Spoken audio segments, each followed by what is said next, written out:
Desde los tiempos más remotos, la humanidad, en sus diferentes expresiones civilizatorias y culturales, ha conocido una concepción del tiempo: el tiempo cíclico. El tiempo cíclico refiere a la primera noción del tiempo desarrollada en la aventura del hombre. En el largo espacio de esta concepción de tiempo se alimentó la idea del eterno retorno, donde hasta el mismo espíritu vuelve a empezar un nuevo ciclo. En la primera circularidad aparece un tiempo mítico, que se caracteriza por la ausencia del valor de la temporalidad.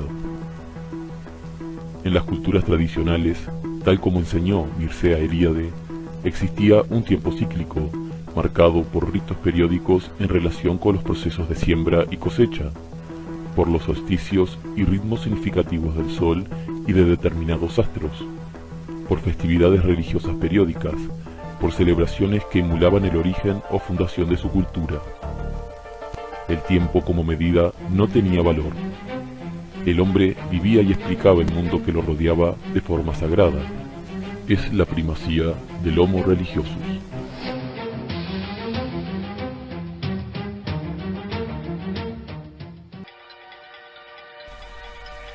Pero hace aproximadamente 3 siglos, la civilización occidental rompió con esa armonía cíclica. El hombre moderno apareció. Es el hombre histórico que se sabe y se quiere creador de la historia. La concepción del tiempo sufrió un cambio de trascendental importancia. Se impone la historia, o dicho de otro modo, la creencia en el tiempo lineal ligada a la noción del progreso indefinido.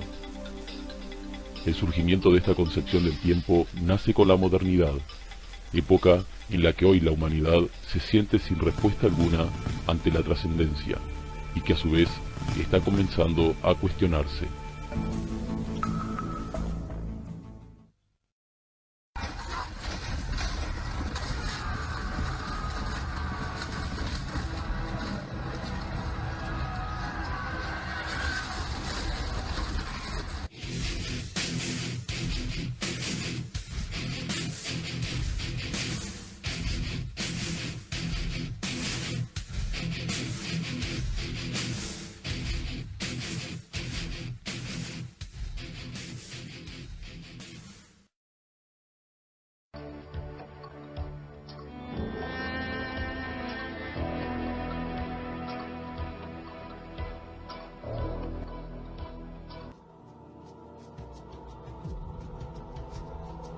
El comienzo de la idea lineal del tiempo está marcado por la aparición del monoteísmo.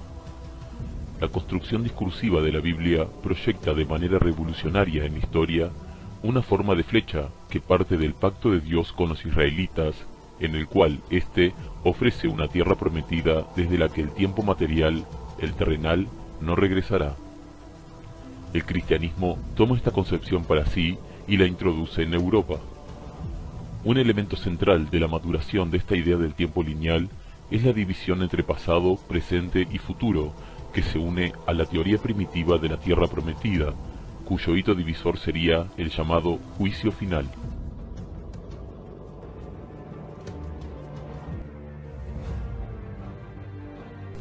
En la Edad Media, marcada por el cristianismo, en cambio, coexistieron la concepción cíclica del tiempo con la concepción lineal. El tiempo era marcado por los ritos, los rezos y las festividades eclesiásticas, que continuando lo que se había hecho en la antigüedad, creaban un ritmo cíclico que se repetía cada año, acercando la conciencia en una espiral creciente hacia una captación trascendente. Así, la idea de un tiempo lineal en lo teórico dio paso en la práctica a un tiempo cíclico que se repite eternamente, tal como lo concebían las culturas milenarias y ancestrales.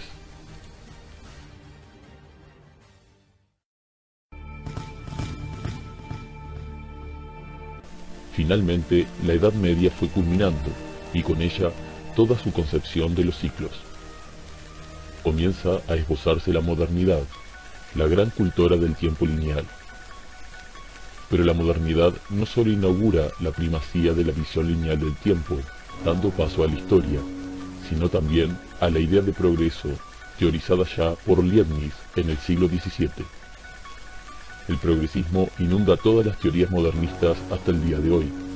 El progresismo es la concepción de que todo tiempo venidero es mejor que el pasado y el tiempo presente, y que la novedad es buena en sí misma. El método científico fue anexando a una serie de materias bajo un estudio predeterminado, en el cual la linealidad y el progreso era un ingrediente común. Este progreso indefinido, por tanto, está dado por la primacía de la ciencia y la técnica, por lo que las concepciones y explicaciones de índole religioso y sagrado deben ser eliminadas progresivamente. Esa primacía científica del progresismo en la vida de los hombres tiene como último fin, en teoría, la instauración de la felicidad terrenal en base al acceso igualitario de todos los seres humanos a los bienes materiales. Es la primacía del Homo economicus, que según la modernidad actúa y vive únicamente en procura de saciar sus apetitos materiales. Se da paso al materialismo filosófico, con el cual se acepta como única realidad posible a la materia. Sostienen los modernistas que hay una inevitable evolución y progreso en todo lo que habita este mundo, las sociedades, la cultura, la técnica e incluso los mismos seres humanos. Veamos cuáles son los principales exponentes ideológicos que han forjado la modernidad en los últimos 3 siglos.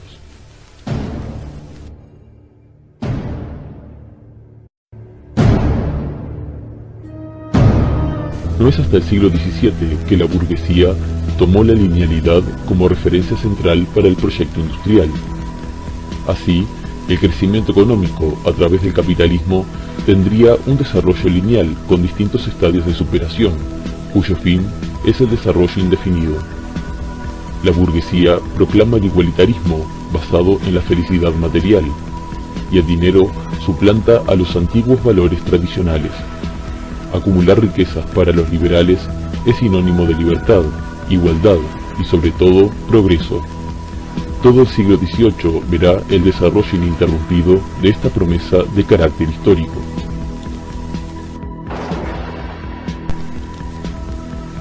Entrado el siglo XIX, el francés Auguste Comte teoriza acerca del positivismo, donde se anidaría el optimismo del hombre por la cultura y su proyecto universal.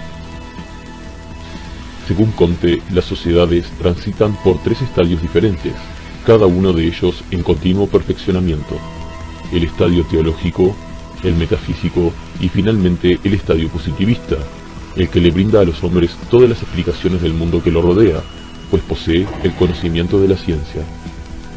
También las disciplinas sociales y naturales cayeron en este influjo.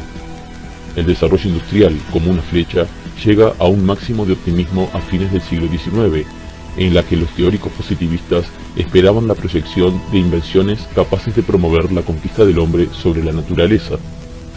Las máquinas parecían dictar un tiempo productivo que adquiría cada vez mayor velocidad respecto al tiempo de la vida, a diferencia del viejo sistema del artesanado, en el cual el hombre tenía total control sobre las horas asignadas al trabajo. Comte ilustrará perfectamente el espíritu de la época, en el cual el positivismo sería la etapa del triunfo final del hombre sobre sí mismo.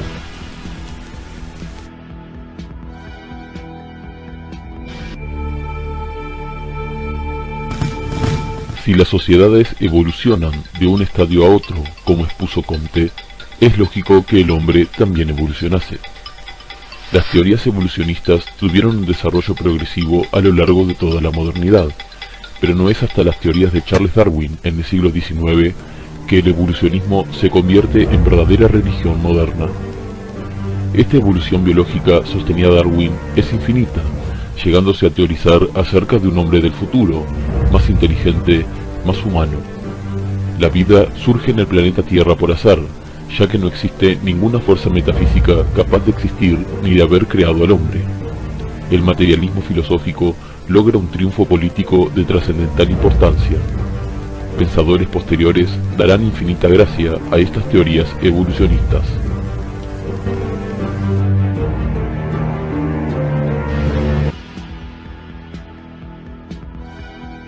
La misma idea de linealidad influyó desde otra vereda, al marxismo, que ocuparía como medio la revolución social para la instauración de otro paraíso terrenal, el comunismo. Así irrumpe un nuevo acto de liberación, siempre lineal, que sería la liberación del género humano.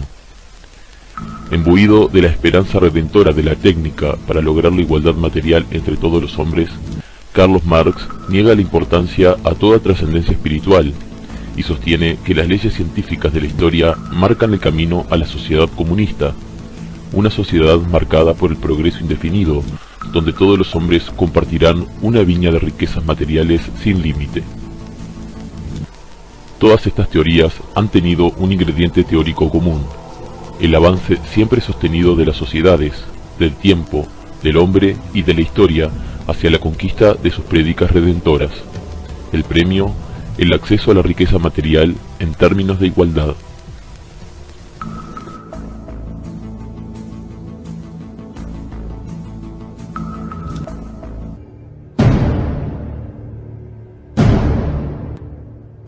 Con el arribo de la idea del tiempo lineal, el hombre moderno vive con el terror a la historia. El futuro es incierto, ya que ningún fenómeno humano se repite, pues la lógica de la ciclicidad y la regeneración periódica desaparecen. La vida humana está vaciada de significación trascendente. Es así que para enmendar esta falta, los teóricos de la modernidad toman algunos conceptos del tiempo cíclico y los utilizan para su propio provecho. El tiempo cíclico del hombre tradicional concibe a las civilizaciones como organismos que cumplen inexorables etapas de desintegración. Como una planta, las mismas nacen, se desarrollan y mueren, cumpliendo así con los inevitables ciclos cósmicos. Concebidos en una edad de oro, estas padecen una primera caída, inaugurando una edad de plata, posteriormente una edad de bronce y finalmente una edad de hierro o Kali Yuga en la tradición hindú. Esta última etapa de decadencia moral y de pérdida de las perspectivas éticas da paso al retorno a otra edad de oro y así sucesivamente.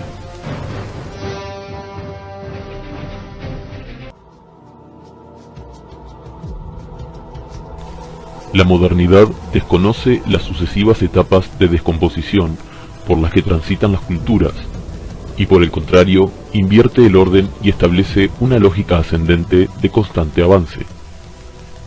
Pero al verse imposibilitada de explicar el futuro, que es siempre azaroso, debe darle un final venturoso y así prometer un paraíso de felicidad terrenal al final del proceso histórico. Marx, por ejemplo, invierte el orden cíclico y coloca a la edad de oro al final del recorrido, materializando así el paraíso terrenal y el acceso igualitario a los bienes materiales. A su vez, esa edad de oro no conoce de ciclos de decadencia, se mantiene inmutable, es el fin de la historia.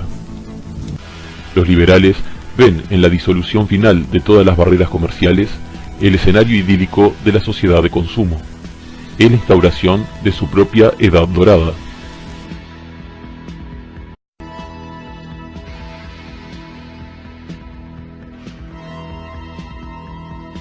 El derrumbe del sistema soviético demostró la imposibilidad de la aplicación de ese Edén terrenal, y sí, en cambio, el perfeccionamiento en las matanzas sistemáticas de millones de vidas en nombre de la igualdad comunista. El comunismo logró exponer la peor faceta de la utopía moderna. El surgimiento de capas medias en el siglo XX desviaron el entusiasmo por el marxismo y se dirigieron a la carrera desenfrenada por la acumulación capitalista en un marco de transformaciones sociopolíticas. 1989 marca oficialmente la caída del régimen soviético. El triunfo momentáneo del liberalismo, el otro exponente modernista, intenta materializar la misma promesa. Es en el año 1992 que el teórico liberal Francis Fukuyama presenta su libro El fin de la historia y el último hombre. En él sostiene que con la caída del comunismo no hay más vías para lograr la felicidad terrenal que el liberalismo económico triunfante, y con él se instaurará la sociedad sin clases a nivel planetario. La promesa del paraíso terrenal de Fukuyama es el libre consumo en una sociedad igualada.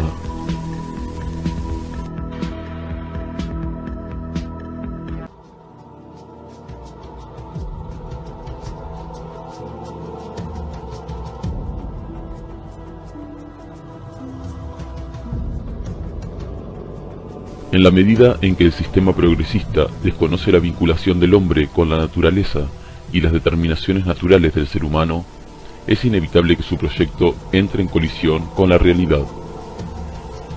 El límite ecológico es el primero de ellos. Quizá la modernidad haya creado máquinas que puedan producir a infinito, pero no ha podido hacer que el planeta Tierra y sus zonas productivas se multipliquen o crezcan. La modernidad se ha impuesto a sangre y fuego sobre aquellos que detentaban el poder, prometiendo el acceso a los bienes y a las riquezas. Pero, ¿qué sucederá cuando la promesa igualitaria exportada a las demás civilizaciones, como la China o India, no pueda verse cumplida dado el límite ecológico? ¿Pueden 1.300 millones de chinos y 1.100 millones de indios acceder a automóviles, casas de veraneo, computadoras, refrigeradores y cocinas a gas? ¿Y qué decir del acceso a las fuentes de energía, como el petróleo y la electricidad? La finitud del planeta vuelve a imponerse y marca el límite a la promesa del progreso.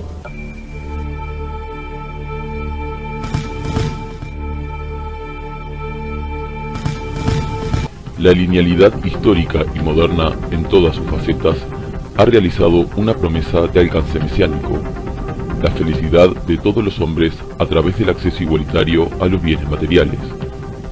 Pero ante esta promesa cabe la pregunta: ¿es acaso cierto que el acceso igualitario a los bienes hará más felices a los seres humanos? Es en las sociedades donde este acceso garantizado casi a plenitud, donde la decadencia, la frustración, la descomposición social, el desarraigo y la desesperación anómica toman las formas más aberrantes y destructivas.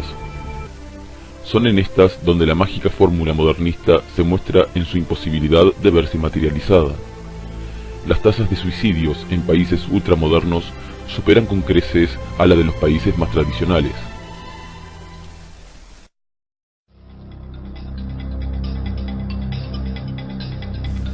Desde que Fukuyama escribiera su sentencia profética y mesiánica, han pasado 16 años. El mundo está lejos de ser el paraíso en vías de progreso constante. Fue necesario esperar hasta el siglo XX para que Occidente experimentara las primeras reacciones contra la idea lineal del tiempo. En filosofía, Federico Nietzsche pone a la orden del día el mito del eterno retorno. En la filosofía de la historia, Spengler, Eliade y Toynbee se dedican al problema de la periodicidad. La literatura y las artes también reaccionan ante el monstruo devorador de hombres. Los más lúcidos pensadores del siglo perciben la importancia del fin de un proceso decrépito y caduco como el progresismo moderno. La utopía deja paso nuevamente al mito.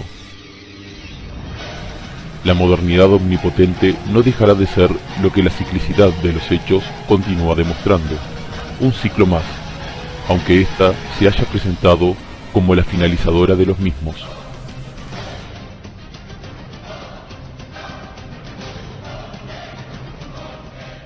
La etapa que está comenzando es la muerte del progresismo moderno. En esta no hay lugar para las falsas respuestas a la modernidad, ni posturas de igualitarismo materialista, ni encumbramiento de falsos dioses. Todos los intentos que el ciclo moderno ha propuesto se han ido para no volver jamás.